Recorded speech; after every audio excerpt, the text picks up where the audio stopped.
Okay, just a second and then we will be waiting. Let's see.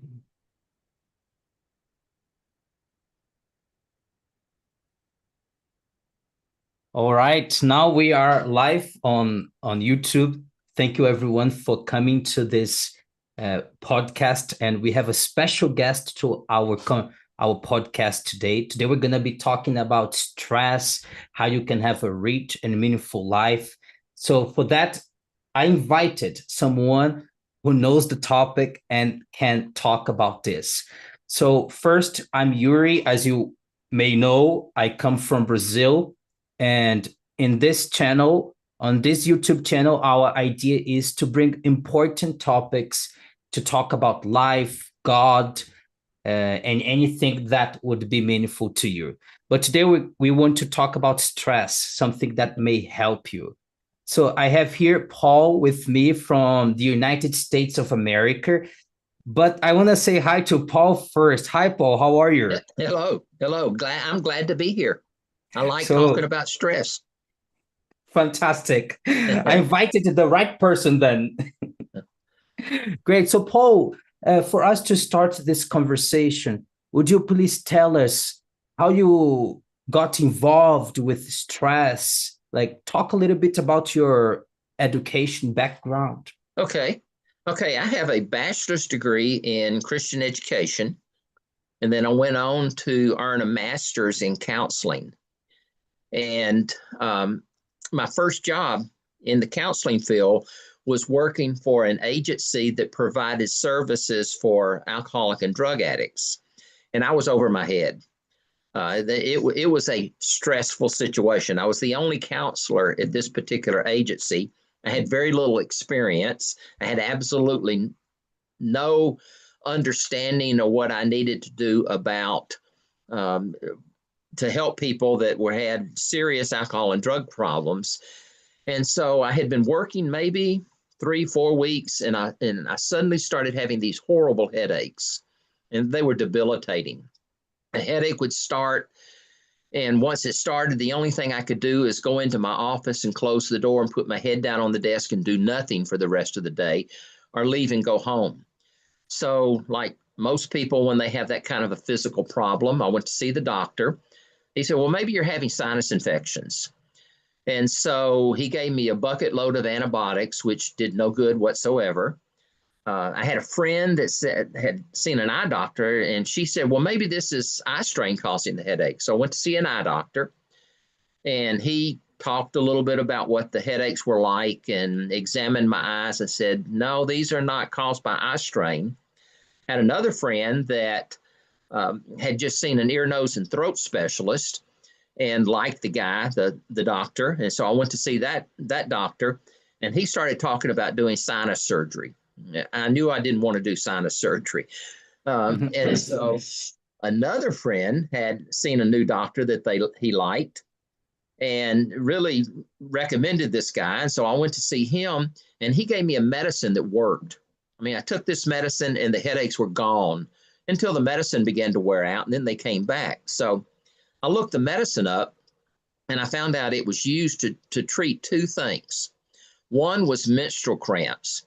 Now, I was quite sure that my headaches were in no way related to menstrual cramps. I had never had a problem with menstrual cramps. The other thing that the headaches would treat is muscle tension. So I thought, well, these must be muscle tension related headaches, which is related to stress. Some of my training was how to reduce the symptoms of stress, like muscle strain, relatively quickly. And so I started doing some relaxation exercises, and within about a 2-week period, the headaches were gone, and they never came back. That was one of the things that really piqued my interest in stress. And then as I continued my training, I became a psychologist, earned a PhD in psychology, and started working with people. And I found that most all problems at their core are related to stress. Stress can cause all kinds of problems in your life. And so all through my career, I've really been interested in helping people identify those stressors and address them and reduce the stress in their life. I worked as a psychologist for about 40 years, and then I broke my leg. Sorry to I hear was that. working at a hospital, was on my feet all day long, and so that was when I decided to retire. But after I retired, somebody told me to retire means to get a new set of tires.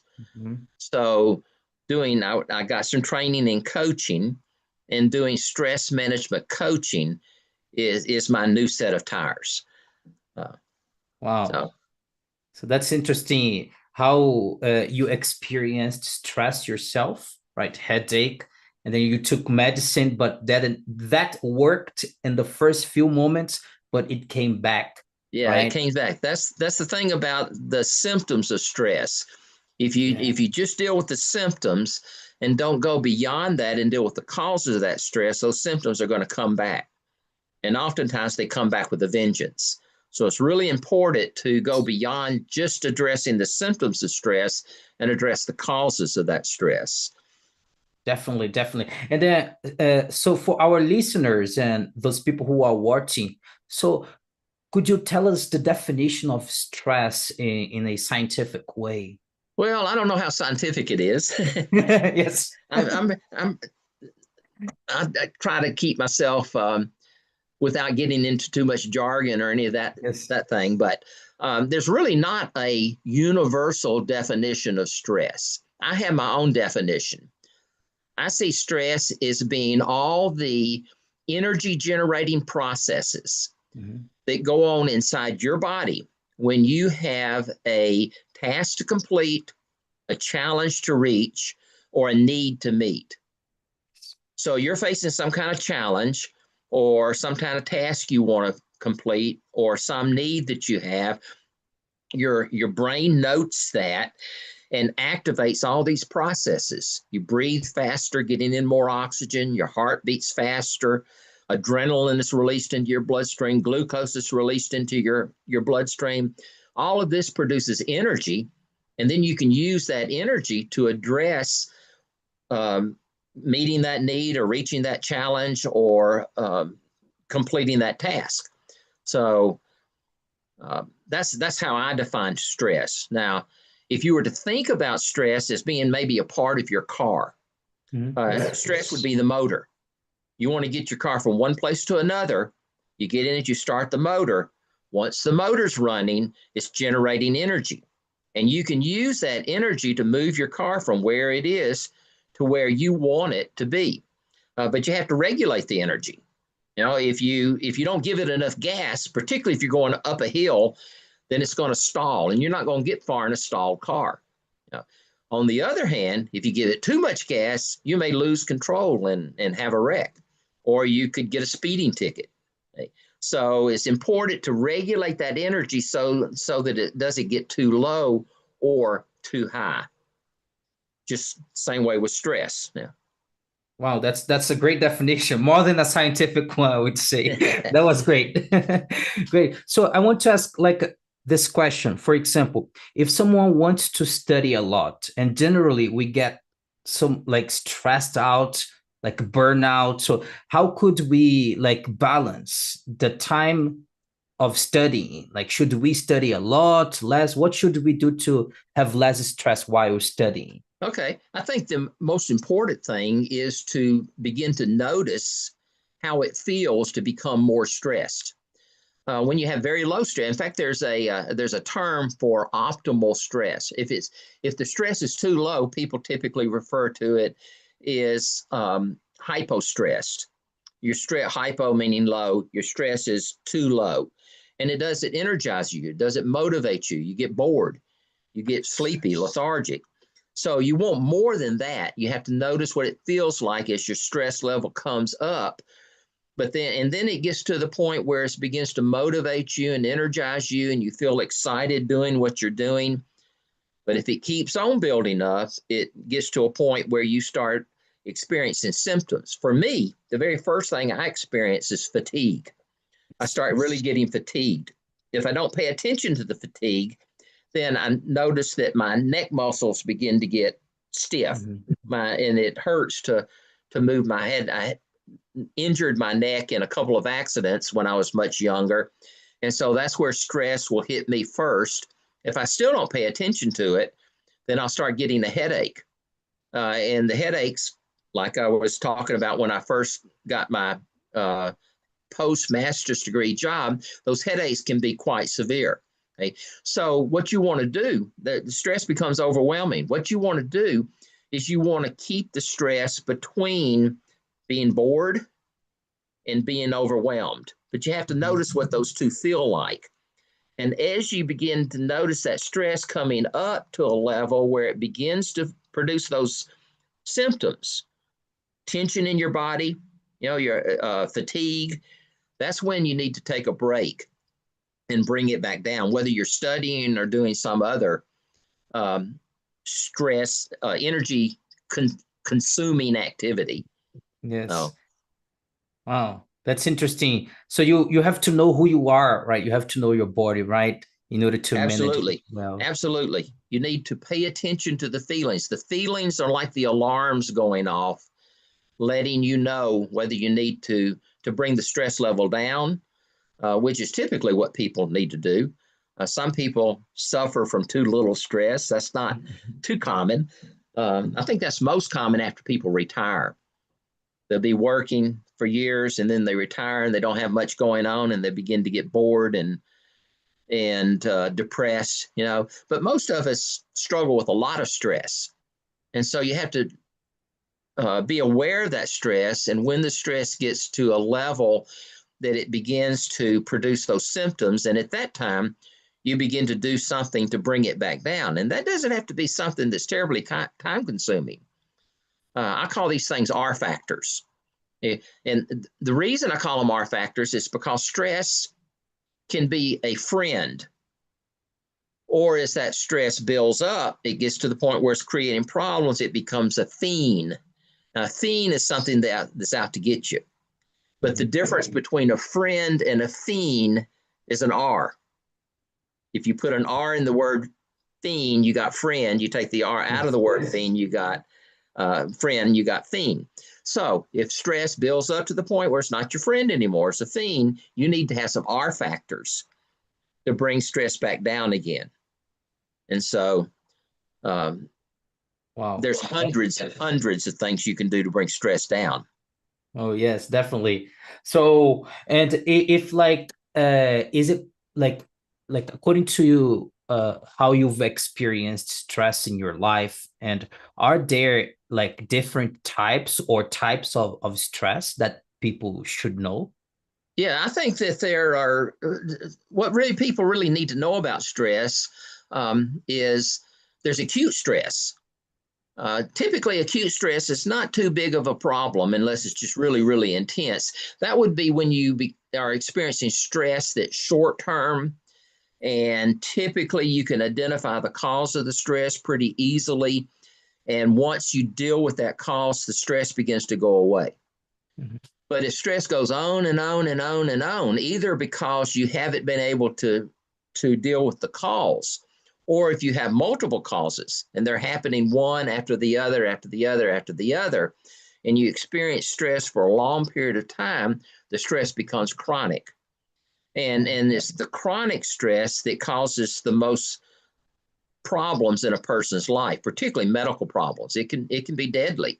The top, 5 or 10 causes of death, at least in the United States, and I think this is pretty well worldwide, are very, very much stress related. So that would be one way of classifying stress. Stress is either acute or chronic, and you want to watch for the chronic stress and bring the level of that stress down so that it's not creating problems. The other classification that I use is, we started talking about this early, but I went off on a tangent rather than following this through. But you got hypostress, which is stress that's too low, so low that it's not energizing you. As that stress comes up, it gets to a level that's called eustress. Eu spelled EU is a prefix that means good. So eustress is good stress. Hans Selye. He was a stress researcher back in the 20s and 30s, I believe 1920s and 1930s. He coined the term eustress. That's good stress. It's good stress because it does a number of things for you. We already talked about it. It produces energy. It gives you the energy to accomplish what you want to accomplish, but it also increases your strength. Most of us have heard a story at one time or another about someone that saw something like maybe a car fall off of the jack on a loved one, and they'd run over there and pick the car up. Well, that adrenaline gives them that strength to be able to do that in that moment. Okay? So it increases your strength. Another thing that eustress does for you is it enhances your performance. Think about a sporting event. When do the people perform the best in the sporting event? When they're in the middle of the game, or when they're in the last few seconds of the game and they're just a few points behind? Okay. Well, typically those last few seconds, if the people are skilled and well coached, it's in those last few seconds. The pressure of the situation enhances their performance, and they can perform better. It gives you enjoyment. Stress is fun. Think about this. You're in a car with some friends, and this car is going up a hill, and it's going slowly. And it goes over the top of the hill. And when it goes over the top of the hill, the car dives down the backside of that hill, and it goes around 3 or 4 circles, and it flips upside down and right side up again. And everyone in the car is throwing their hands up in the air and yelling and screaming and having a great time. Okay? What do we call that car? A roller coaster. Okay? What's happening to your heart when you're riding in that roller coaster? Boom, boom, boom, boom, boom, boom, boom. That roller coaster is stressing you, but it's good stress. It's exciting. It keeps you on the edge of your seat. You enjoy it. So stress does a lot of good things for you when it's in that eustress range. But then it goes up even higher, and it starts creating all kinds of problems in your life. The term for that is distress. It's moving away from being enhancing. Eustress is good stress. Distress is bad stress. And it's bad stress because it makes you sick. It compromises your health. It causes relationship conflicts. Okay? When you're stressed, you're more irritable, less tolerant. So you're much more likely to get involved in an argument or an altercation. It can drain your bank account, empty your pockets. People spend more money on impulse purchases when they're stressed. They spend more money on medical remedies, medicines, and medical resources when they're stressed. They miss more work when they're stressed. There's a lot of reasons that stress costs money. People tend to over-medicate when they're stressed, so it can cause alcohol and drug issues, and not just mood and mind-altering drugs, but like over-the-counter pain remedies like aspirin and acetaminophen, which is Tylenol. One of the things that contributed to my mother's death was the overuse of Tylenol. So those kinds of things, also come to play there. So it makes you fat. The stress hormone cortisol causes people to store fat cells in the center of their body around their waist. So it makes you fat in that way. When people are stressed, they want to relax. They want to feel better. And serotonin is a brain chemical that causes a sense of relaxation. High fat, high carbohydrate foods boost serotonin levels. So people crave those kinds of foods when they're stressed. So it makes you fat. It just creates problems in all areas of your life. So those are the 2 classifications that I use when I'm thinking about and working with people that are experiencing stress: acute stress and chronic stress. And then that's the duration of the stress. And the intensity of the stress is hypostress, which is too low, eustress, which is optimal, and then distress, which is too high. Okay. So when it reaches to the chronic classification, so is it possible to be healed? Oh, or absolutely. okay. Absolutely. So, Now, great. Mhm. obviously, there's some medical problems that stress creates, and if those medical problems go on for too long, you may pass a point of no return and not regain your health. Cancer, for example, is when you're stressed, your immune system is depressed. Your immune system doesn't work as efficiently as it should. And so cancer cells may not be replaced. Now, obviously, you could get to a point where you have a cancer that can't be healed. But generally speaking, most stress-related problems can be addressed, and you can learn to manage that stress, just like driving that car at the optimal speed, so it's not too slow and stalling, and not too fast and having a wreck. You can keep it in that mid-range, and where it's working for you.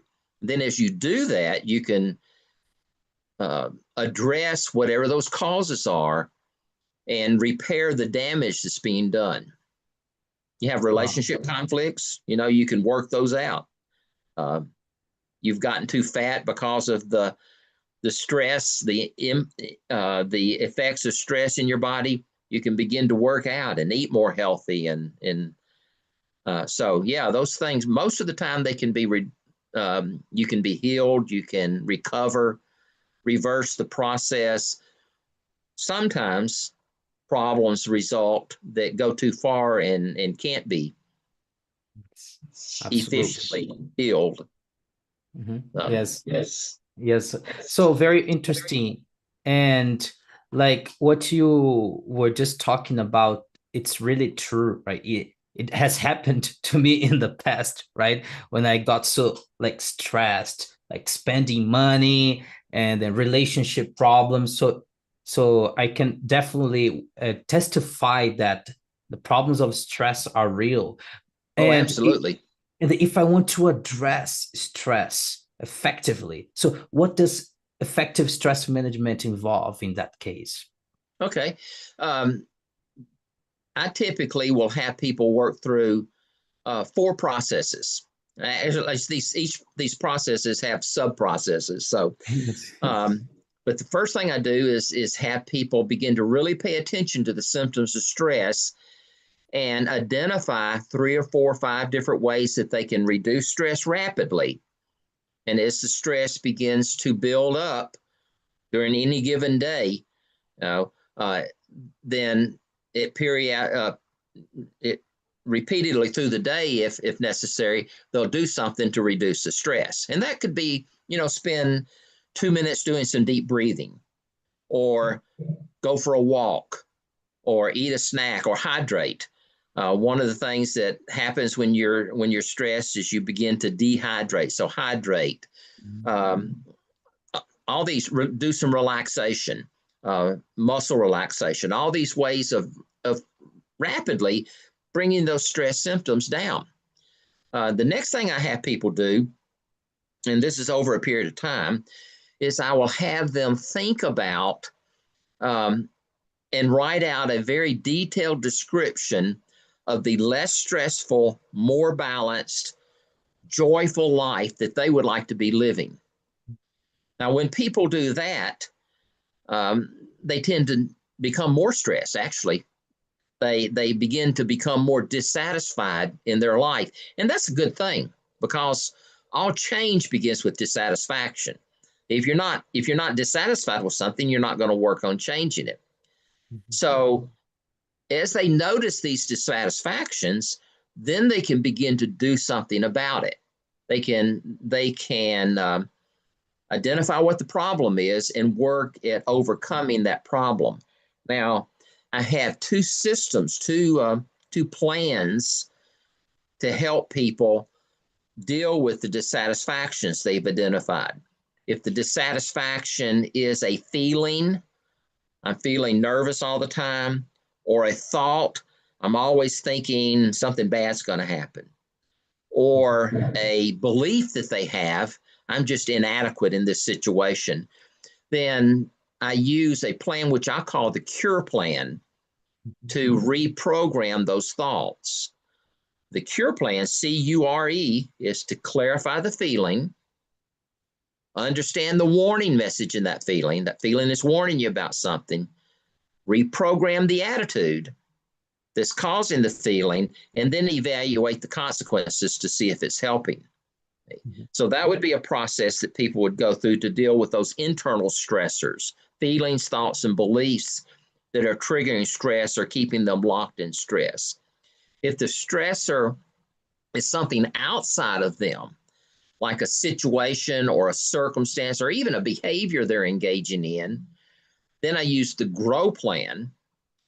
GROW is an acrostic for generate a goal, reach out to resources for help, resources that can give you information about how to move towards that goal, and resources that can provide you with support and assistance along the way. Then as information comes in from the resources that you're reaching out to, the O in the GROW plan is organize a step-by-step plan concerning what you want to do about the situation. And all you need to do is come up with 1 or 2 steps. You don't need to work out the whole plan, just the next step or two, and then walk that plan daily. I used to say work the plan daily, but that's too hard. That's overwhelming. So how do you walk a plan? Well, you do it step by step by step. So walk that plan daily. So those are the processes that I guide people through when I'm helping them to deal with the stressors in their life. Oh, very interesting. Yes, I think it's a powerful one, right? This type of management that you've just said. But if they don't address it right away, I know that you've talked about the chronic stress, right? But are there like, apart from what you've just said, like other consequences of handling stress poorly? I think there's multiple consequences in almost every area of your life. Mm-hmm. What have we talked about? Medical consequences, relationship problems, financial problems. What would be some work problems? When you're stressed out, you don't tend to work as efficiently. It becomes more difficult to focus. You may make more accidents. You can't problem solve as well. So there'd be work problems. A lot of people, when they're stressed out, will overlook opportunities. They'll be so stressed out that an opportunity will come up, a career opportunity, and they can't even respond to it because they're so stressed out in the situation that they're in. So yeah, stress can happen in all different areas of your life. Yes, definitely. So very interesting. And what does a life without stress mean, or a life that was addressed? Yes, I had stress. Now I addressed this. So what are the positive consequences of dealing with stress? Positive consequences would be you could tap into all the resources. Like what I think that the resources of stress primarily fall into 3 different categories. Number 1, your brain knows that there's a problem that you need to address, a challenge to reach, a need to meet, or a task to complete. Because your brain, being in charge of whatever's going on inside your skin, your brain is turning that process on. So your brain knows that something's going on that needs to be addressed. And so it alerts you to the fact that there's something that you need to address. Then your brain, your body also motivates you. It's uncomfortable to feel stressed. People don't like to have tension in their body all the time.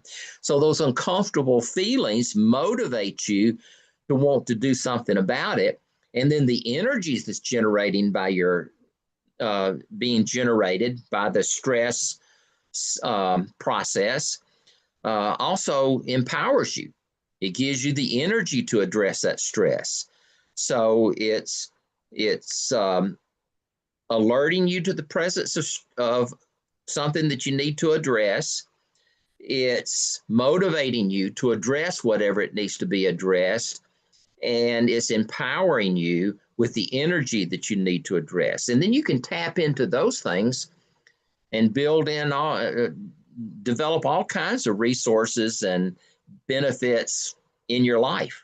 You're living the good life, so to speak, by tapping into those benefits.